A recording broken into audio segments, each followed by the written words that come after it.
চুল পড়া বন্ধ এবং চুলের বৃদ্ধির জন্য এই প্যাকের বিকল্প নেই।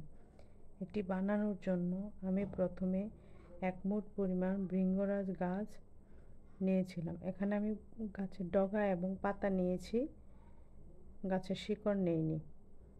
তারপর আমি 2টা পেঁয়াজ এবং 1 মুঠের মতো হবে পেপুরুমিয়া গাছ নিয়েছি। তারপর 1 চা চামচ মেথি, 1 চা চামচ কালো জিরা এবং ছোট ছোট 2টি অ্যালোভেরা গাছের পাতা নিয়েছিলাম। সবগুলোকে আমি একসাথে ভালো করে ব্লেন্ড করে নিয়েছি।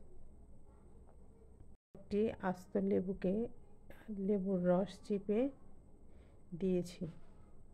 লেবুর রস খুশকি দূর করতে অনেক কাজ করে এবং মাথার অনেক সময় ফাঙ্গালের মতো কিছু থাকলে চুলের গুঁড়িতে ওইটা দূর করতে লেবুর রস খুবই উপকার করে। তারপর তাতে আমি 2 চা চামচের মতো অলিভ অয়েল দিয়েছি এবং একটি হাঁসের ডিম দিয়েছি। হাঁসের ডিম চুলের জন্য অনেকটা কার্যকরী, পুষ্টির কাজ করে। তারপর আমি মেহেদি পাতাকে রোদে শুকিয়ে গুঁড়ো করে নিয়েছিলাম। আমি 3 চা চামচের মতো মেহেদি পাতা এখানে ভালো করে মিক্সড করে নিয়েছি। মিক্সড করা হয়ে গেলে আমার প্যাকটি তৈরি হয়ে যাবে। এই প্যাকটি আমি আমার মেয়ের মাথায় ব্যবহার করি এবং আমার নিজের মাথায়ও ব্যবহার করি। সত্যি বলতে আমার মেয়ের চুল অনেক পাতলা ছিল, কিন্তু আলহামদুলিল্লাহ আস্তে আস্তে অনেকটা ঘন হয়ে আসছে এবং অনেকটা সোজা হয়ে গেছে, অনেক কোঁকড়া ছিল।